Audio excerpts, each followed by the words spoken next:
جمهور بالميراس بيحتفل ان فرقته طلعت اول المجموعه وده حقه، وجمهور انتر ميامي بيحتفل ان فرقته طلعت تاني المجموعه.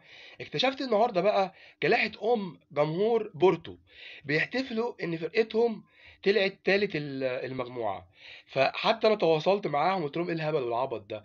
انتوا تالت المجموعه. قالوا لي اه بس احنا مش في القعر تحت، يعني احنا مش خدامين المجموعه.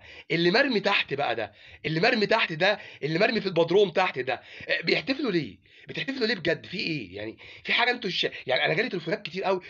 ايوه شفت الاهلي، والله العظيم اهلاويه. شفت الاهلي ايه عمل ايه؟ عمل والنبي قول لي، والنبي عشان خاطري. طب انتوا عندكم مثلا ثلاث عيون، العين الثالثه دي شايفين بيها حاجه احنا مش شايفين؟ والنبي قول لي، قول لي والنبي عمل ايه عشان خاطري؟ اللي مرمي تحت ده عمل ايه؟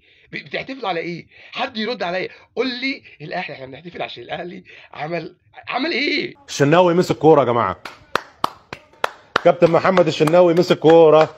كابتن محمد الشناوي مسك كوره. الشناوي مسك. في تيتا احنا مش فاهمينها، ان اللي اترمى في قعر المجموعه ده هو اللي هياخد كاس العالم للانديه. طب هو مثلا البطوله على اللي يركب الطياره الاول؟ فانتوا بتحتفلوا في ايه؟ بتحتفلوا ليه؟ حد يرد عليا. الاهلاويه بيحتفلوا ليه؟ فرحانين ليه؟ ايه الانشكاح اللي انتوا فيه ده؟ انتوا المفروض في عار. يا اخي اقسم بالله انت ما حارس مرمى ولا ليك علاقه الله يخرب بيتك. لا انت ما بتشوطش ولا كوره، ما بتفلتش ولا كوره يا ابوي مقطوعه. حد يقول لي انتوا بتحتفلوا ليه يا ليفا؟ رد عليا بجد، بتحتفلوا ليه؟ منشكحين قوي ليه كده؟ انا ما عجبنيش الاهلي تماما، ده ما كانوش عارفين يبصوا الكوره.